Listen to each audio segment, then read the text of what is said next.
Movie review number 1327 is Shadow Force. Shadow Force is a 2025 movie directed by Joe Carnahan. This movie has Lionsgate Films in it, and I saw this movie on May 16th, 2025 at Regal Cinemas 16 in Deerfield Towne Center in Mason, Ohio.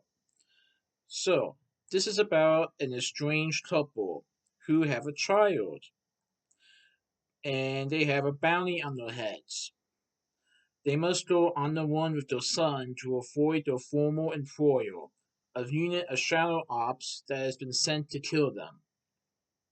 So, years before they had a son and got married, these two spies, Isaac and Kira, were part of a special organization, a special ops organization called Shadow Force, and they were the best of the best.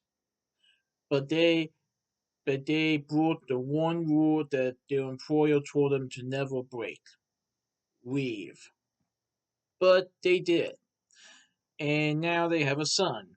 But they are estranged, and they must go on the run with their son to avoid their employer, their former employer, who wants to kill them, and to also hurt or kill their son.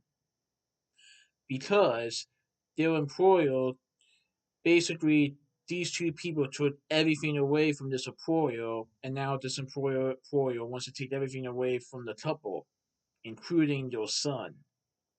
So, with help from family members and other members from their past, these two people, along with their son, must avoid their former employer at all costs and to protect and to protect their family without any means necessary. But the question is, can they protect their son and each other? Because this employer is bad news. Oh, I thought it was a pretty good movie. So Terry Washington portrays Kara Owens, a former co-leader of Shadow Force who is under the code name Umbra. Omar Sy portrays Isis Saw, a former co-leader of Shadow Force who is under the code name Sombra. Jahil Kamara portrays Kai Saw, who is Kira and Isis' son.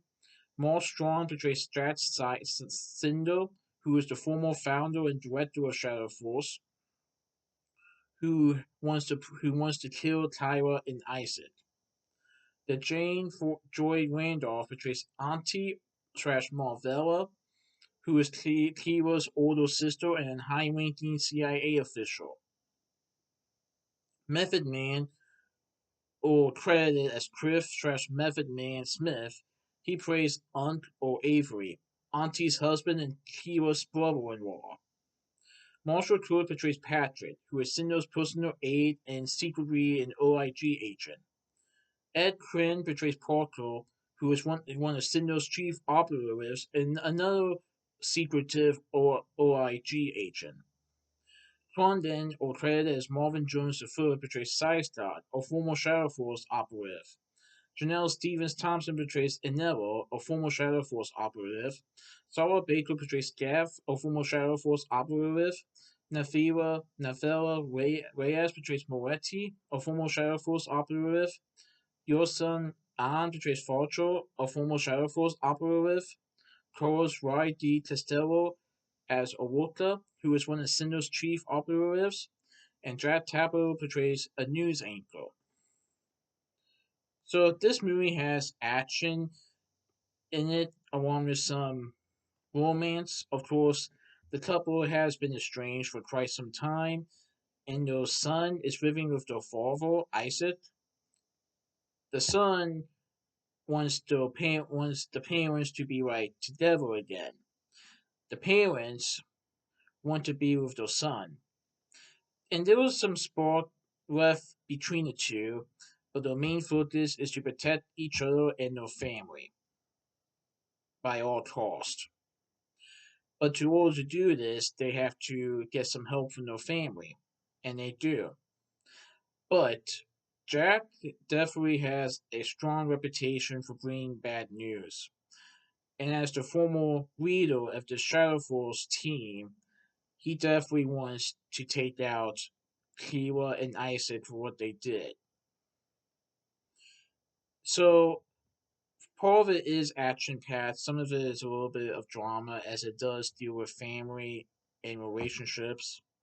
But the main, but the main message is this: the two people, the couple, will do anything to protect their son and each other.